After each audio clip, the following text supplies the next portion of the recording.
The bridge is one of the most important places on an aircraft carrier.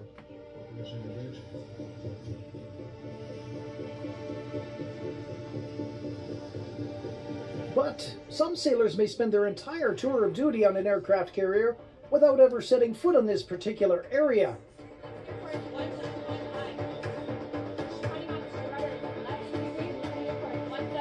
It is strictly forbidden to enter this area. Why do most Navy crew members never get on the bridge?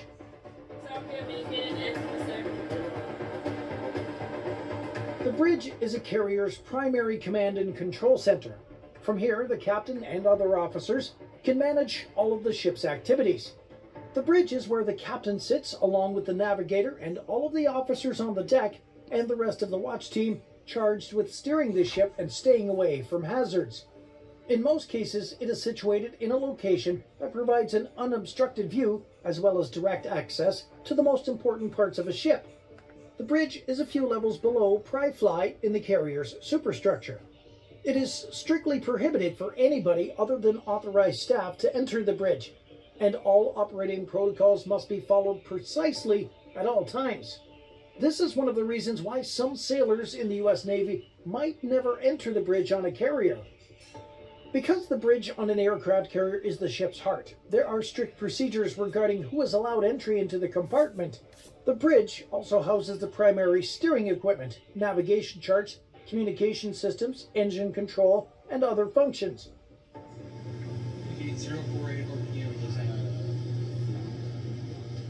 In addition to serving as the ship's nerve center, the bridge is also a command center, and it is where vital documents are kept. The ship's papers, permits, critical documents, passports, cash for emergencies, and other important items are stored in the safe positioned on the bridge. Because of this, the access points to the bridge are typically strongly guarded and fitted with bulletproof glass in order to deter any potential attack. The bridge is always staffed with an officer responsible for navigating the ship and liaising with the engine room. There must always be at least an officer and one lookout on the bridge at all times to forestall any unexpected situations.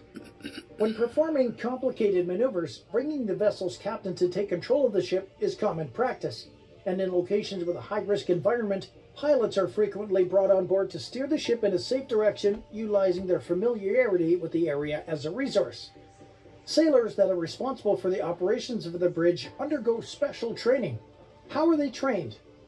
The bridge is home to exceedingly important equipment. Extensive training is necessary to be able to navigate a carrier through a body of water safely and effectively.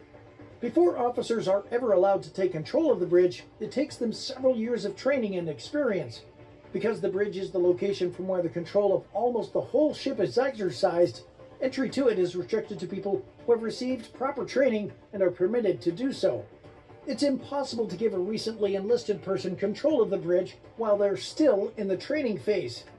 Most training centers have their simulators, allowing trainees to get hands-on experience with the equipment before they're sent to sea. The United States Navy is equipped with specialized simulation software that can be customized to depict a broad range of potential scenarios. This allows sailors to receive comprehensive training and be ready to navigate through any situation that may arise. The training officers are presented with scenarios that are realistic as possible thanks to the simulation program.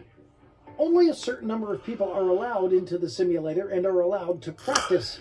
There are many distinct types of simulators, each of which can be utilized to test a sailor's response in various visibility ranges. Why is this part of an aircraft carrier referred to as a bridge? Historically, the bridge was a structure attached to the paddle house and served as a home for the steering equipment. The structure was given its name because of how closely it resembled a real bridge.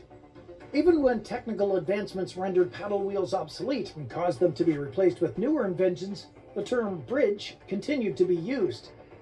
Warships often have several bridges that serve multiple purposes. For example, a navigation bridge stores all the equipment and charts essential to navigation. The actual process of mapping the route is carried out here, and the results are then communicated to the captain's bridge. The radars that are housed on this bridge are put to use for a variety of purposes, including navigation and military operations. In addition, there is a captain's bridge on board, which serves as the location from which the warship's captain directs operations of the ship and its vital systems.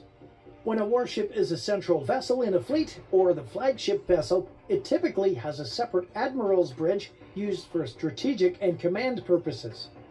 While on board, the captain always maintains control of the ship and is responsible for its operations. As the master of the bridge, the captain is always in charge. During the round-the-clock watch, the highest-ranking officer of the watch is generally placed in charge of the bridge.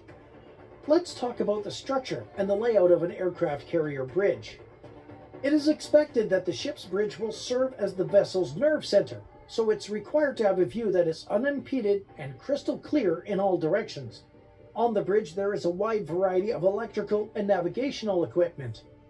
The bridge has been divided into two distinct areas: the area at the front, which is designed for unobstructed sight, and the area at the back, which is used for controls and communications. Large glass panes are used to enclose the observation area at the front. These panes are designed to endure severe storms and other bad weather conditions, such as hail. Structures made of plexiglass are frequently employed and supported by frames made of steel or aluminum. Shades that can be lowered are also employed so that there's no decrease in visibility, even when there's a lot of light. The captain has greater control over the ship's movement thanks to the thrusters, which are hidden propellers placed deep beneath the hull. This allows for more exact rotations and adjustments. Depending on the kind of carrier, the bridge wings may either be open or closed at any time. The wings are typically maintained open so that the pilot has the greatest possible visibility.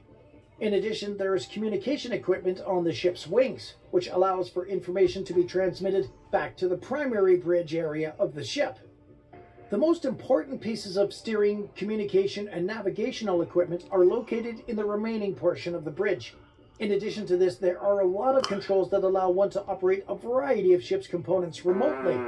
Multiple telephone connections within the ship connect the bridge directly to the engine room, the chief engineer, the captain, and the first officer.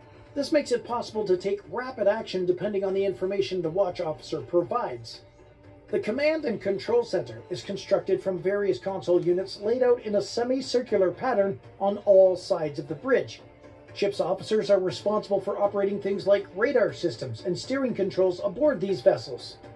Every piece of machinery utilized on board an aircraft carrier must be IMO approved and have completed a battery of tests designed to evaluate their durability and capacity to continue operating for extended periods.